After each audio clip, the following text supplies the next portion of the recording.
So I'm the Knowledge and Science Manager at Healthy Land and Water, and what I love about my role is working in the natural resource management, the NRM space. We operate at a catchment level, which I think is the perfect environmental size in terms of land management and really making those improvements and positive outcomes for the environment. And the things I most love about my job are coordinating and facilitating science in a way that is really applied, so it really helps to answer those questions that we need answered, and ensuring that the results of that, or the way that we share that information, is communicated in a way that's really accessible and engaging to different audiences, whether it be community or children or practitioners of different sorts. So I'm in the land restoration team. I'm a team lead. We deliver all sorts of on-ground projects through source water protection to erosion control, engineered structures, revegetation sites, all of those good things.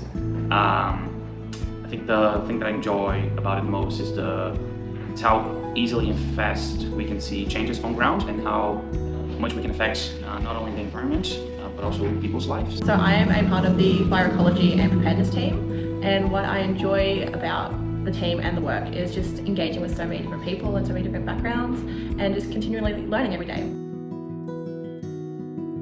I guess like many other people, I love spending my free time in the outdoors. I traveled quite a bit. And while I studied a bit of a background in economy and commerce, I also worked in the environmental sector before, and in this role I could combine the two. And I think therewith I've created the opportunity for myself to use my study, but also to get outside and to be involved in shaping up projects and to have them be implemented on the ground. So ever since I've been a little girl, I've always loved being out in nature, and I just had a curiosity about it. So growing up, I wondered how things worked and, you know, our place and everything's place in nature. So that kind of was how I ended up in an environmental science degree. So at university, I did a Bachelor of Science, majoring in biology with a focus on ecology.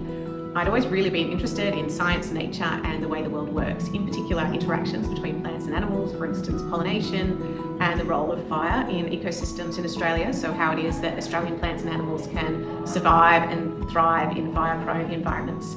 And also really interested in protecting and better managing the unique ecosystems and flora and fauna that we have in Australia.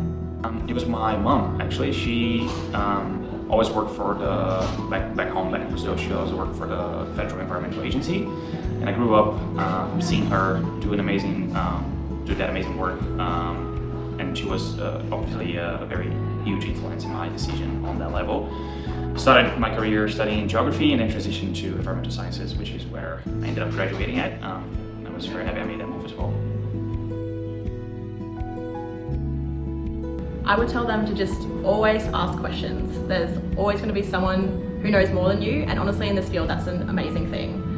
There's just so much to learn, and you only know that by asking. So therefore, I think it really pays off to do your groundwork, your desk research, and if you want to go even further, it would be good to just ask people within these organizations that you might be interested in to take them out for a coffee and to get a better understanding of what their day-to-day job looks like. Yeah. Anyone who's interested in studying science, firstly I would say, great, go for it.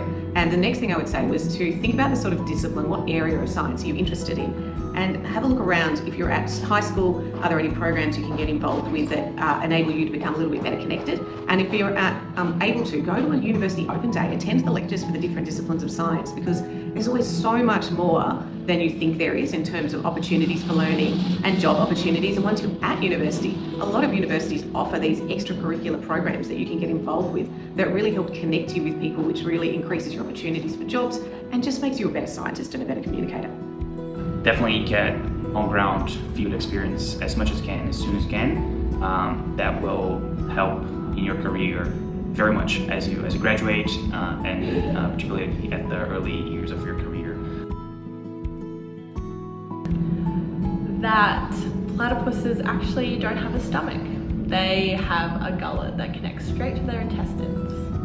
I've got a good one. So sea turtles, during the incubation period, when they are still in their eggs, right? The gender of the individual that's going to hatch from that egg is going to be determined by how warm or cold the sand was. So the warmer it is, the higher the chance for a female individual to hatch from it. And the the colder it is, the higher is the chance for males. So that also feeds back to climate change. So the warmer the temperatures get, the higher is the likelihood of female individuals. I believe it is essential for everyone to have access to science and a science education, but in particular young people, because obviously they are going to be our science leaders in the future and they need to have access to that information so that they can become engaged in science.